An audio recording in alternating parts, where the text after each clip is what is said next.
It is Monday, March 16th, and whoo, doggy, there is a lot going on since the last time I updated.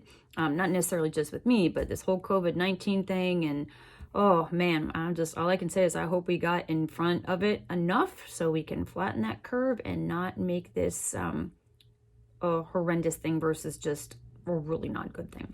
Anyway, I had a doctor's appointment with my oncologist, Dr. Mir, this morning.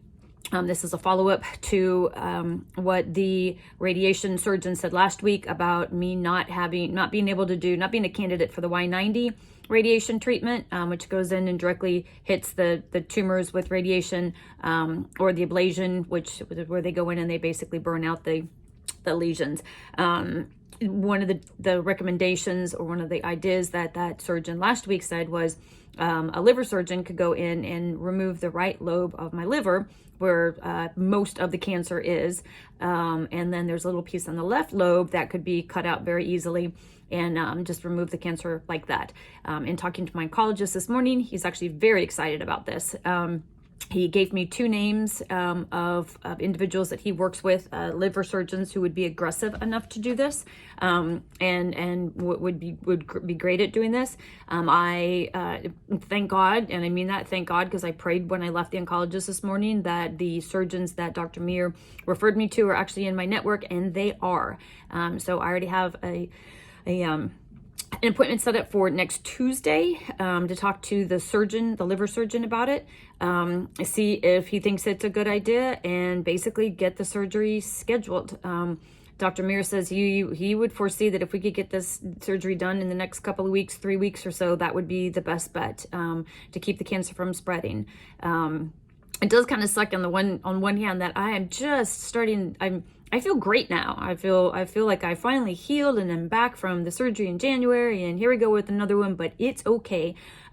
Because one of the things that Dr. Mir, the oncologist, told me today, he does not get very excited about things. When it's good news, you absolutely know it's good news. If it's bad news, he'll tell you it's bad news, but he doesn't overinflate anything either way. And that's one of the things I absolutely love about him. But he said this morning that when you reminded that when we first talked about me and my cancer, he said that it's not curable. It's treatable, but it's not curable.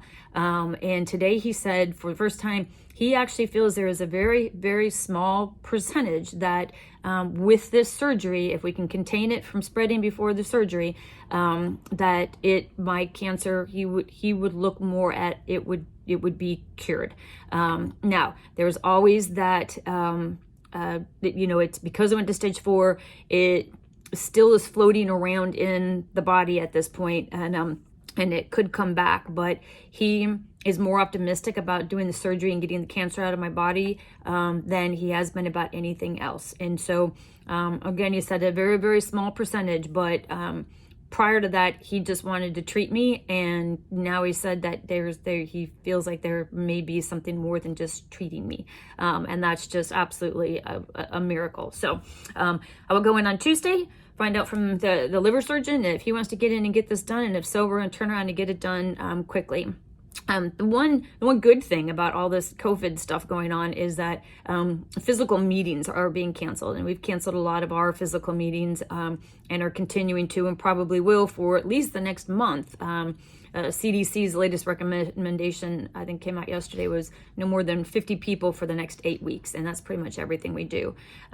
So it would be a good time to have it done in that sense. The bad thing is, I know there are a lot of hospitals and doctors that are not doing elective procedures because they want to keep the hospital beds open. That could be something that could hurt my chances of getting it sooner than later, but at the same time, being in Houston, Texas, with all the hospitals that we have, we may be a little bit in better position than some of the areas that are canceling those right now, because they just don't have enough beds. And just in case it spreads, they want to have enough beds for the people who need to come in for that. So those are all the things that are going on.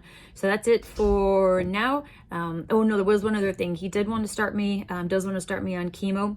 I have to find out if he actually wants me to start now on Monday. He said he just wants to keep all this under wraps, even though we got a couple weeks. If I could get surgery in a couple of weeks, it's still a couple of weeks for the cancer to grow, and he doesn't want that to happen.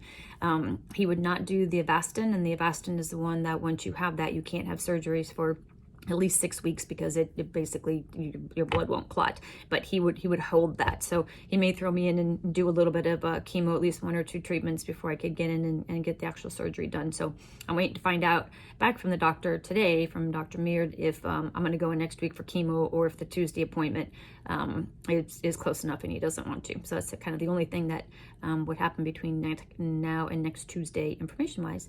So that's it. So take care out there, wash your hands, use antibacterial if you have to. If you can't do happy birthday twice with soap and water, don't touch your face.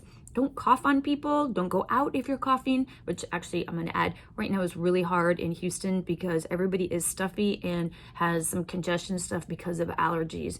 But yeah, so that's really hard. Just suppress your cough if it's just an allergy cough. But stay safe out there, people. And 3 to 6 feet of distance between you and people that you don't know, or even the people you do know. Well, maybe that's not such a good idea. All right, bye.